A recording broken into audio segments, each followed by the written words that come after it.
Hey, goeiedag. Ja. Jij gaat zo meteen met ze mee, rechtsaf, hè? Ja, ja. En de mensen die...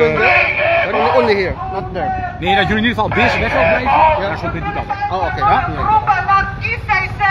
Wij willen onze leider Rodrigo Roa Duterte terug thuis brengen. Stop deze, ontvoering ICC.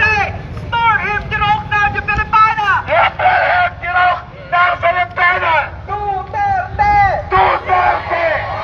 Duterte. Bring him home. Duterte.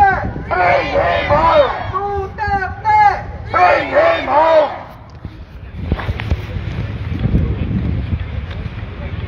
We respectfully affirm Philippine sovereignty while calling fairness and due process. Free Duterte! Free the Philippines! Magsalita ka rin by Dutch. Kaya mo? By Dutch. Kulang pa ang Dutch ko. Dapat. Okay. Bring him home!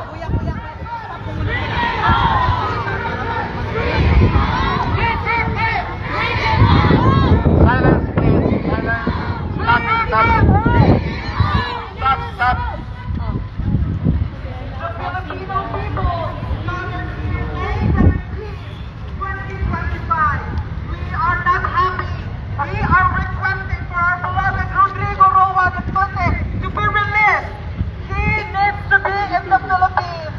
He was illegally taken from the Philippines and he was stripped by his constitutional rights, his human rights. The ICC is calling for human rights, but they are not respecting the rights of Rodrigo Roa Duterte. We are calling the Filipino people and the community in Europe.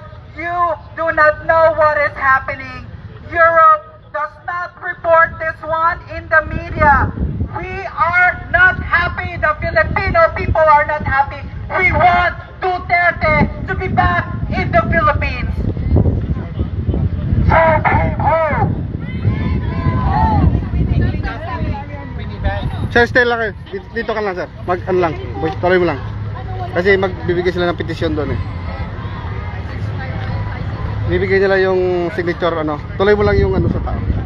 Pwede nang magingay, pwede nang magingay. Yeah, go ahead na. Ikaw ang ating inalakit sa ICC. Send him home. Send him home. Send him home. Send him home. Free Duterte. Free Duterte.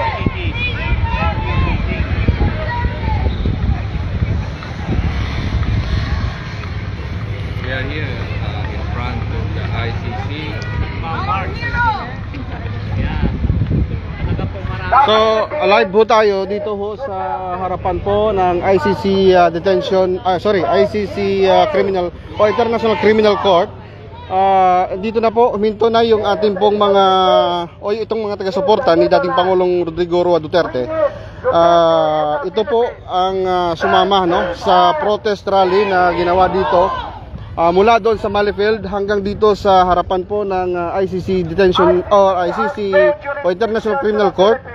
At pumasok na yung ilan ho sa mga leader or organizer na nagbigay ng petition letter para may parating sa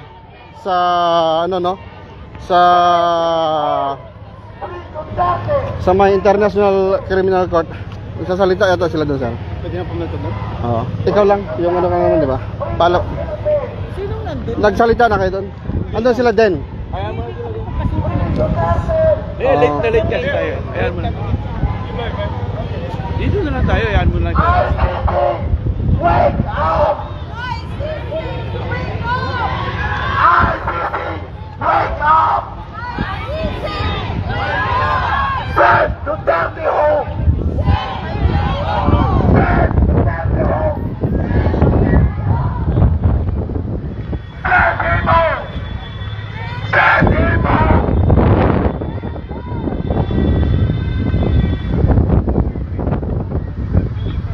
One voice, one voice!